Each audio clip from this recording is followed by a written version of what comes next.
Okay, so let's talk about making alignment with light. This right mind is filled with light. I'll put my little symbol here. That eye of awareness is filled with light. And I'm not asked to give up being a body, but God's will for me is perfect happiness.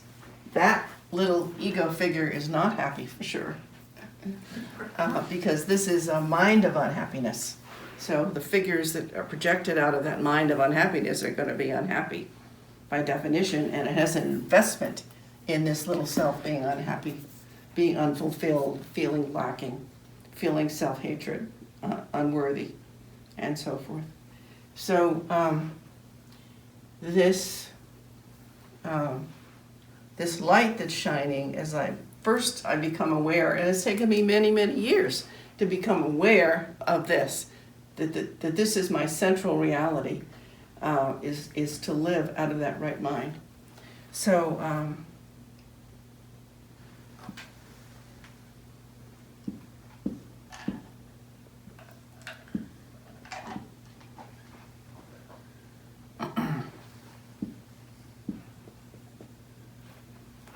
So now, rest has become an I in the world. So I'm trying to make alignment with this light. So this might be a good place to talk about default settings. When we come into the world, seemingly come into the world through birth and as bodies, we have certain default settings. So sin is a default setting. Scarcity is a default setting. Somebody else did it, it's not my fault, that's a default setting. So I look out and find all the people who are to blame, or situations that are to blame for why I'm not perfect, or why I'm not happy, or why I'm not rich, or why I'm not successful, or likable, or whatever. So that's this little voice, Pema Chodron talks about Shenpa. That little voice that plays the little stories over and over, the little victim stories, the grievances. They go around and around, and the feeling sorry for yourself, and feeling angry, and feeling hurt, and feeling less than, or so forth. So I've learned over the many, many years, because I've been doing this for over 45 years, I've learned to retrain. I still have the little voice, but now my little voice is a metaphysician. My little voice is constantly saying, oh, that's coming out of that, and that's coming out of that, and that's coming out of that. So that's my version of alignment with light, is that whatever is happening on the screen down here, that I learn to look at it through the mind, seeing what I'm doing, seeing what other people are doing. I still have momentary reactions, because that's just our conditioning, and it's going to go on forever. I like the idea that Buddha had his awakening at age 33, but stayed in the world another 50 years, and he never stopped having his encounters with Mara, which was his name for the ego. He was constantly being tempted, constantly being challenged, constantly being tempted to take those things, those images seriously that were coming out of that mind, and he just had to practice it for another 50 years. So we should cut ourselves some slack, just because the ego keeps on yammering and yammering. So big deal.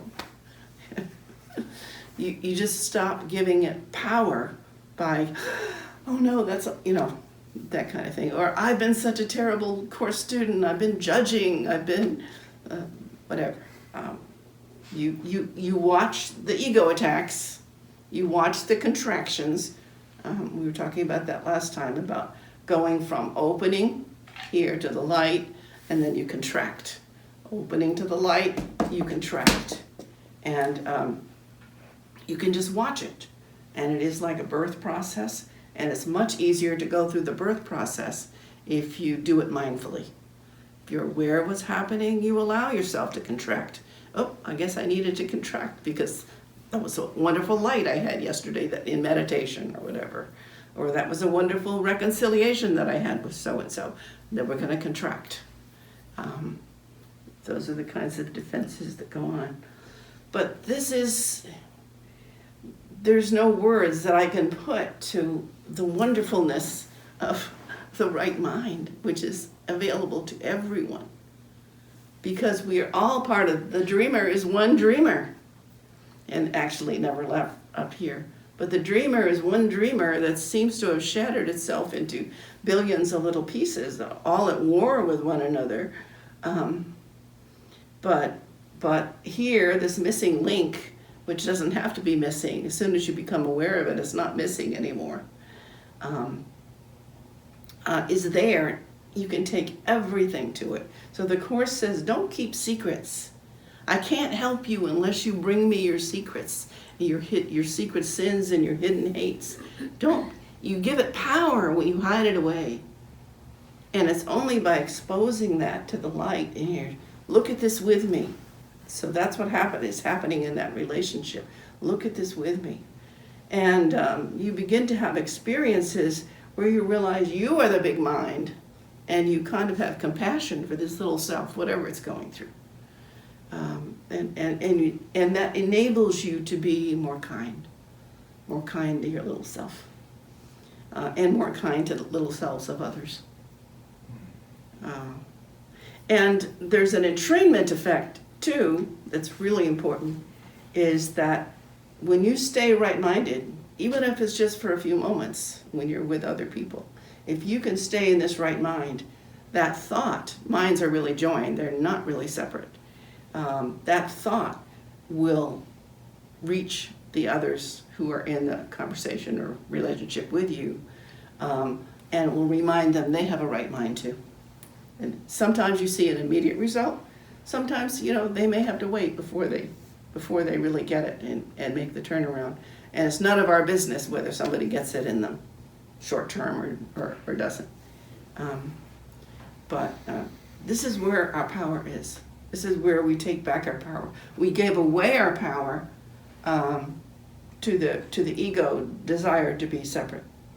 And as we practice alignment with this light, we take back our power.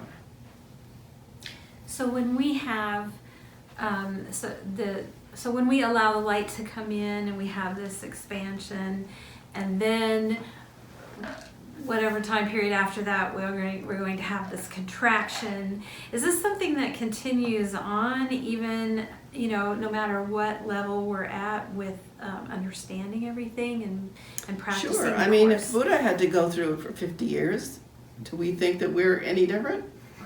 Sure. No. No. Thank you. So where does the happy dream fit? That is the happy dream. I dream that I'm dreaming. And I dream that I'm taking back my power.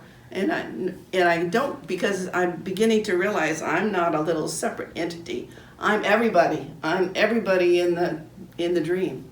So when I take it back, seemingly for Resta, I take it back for everyone.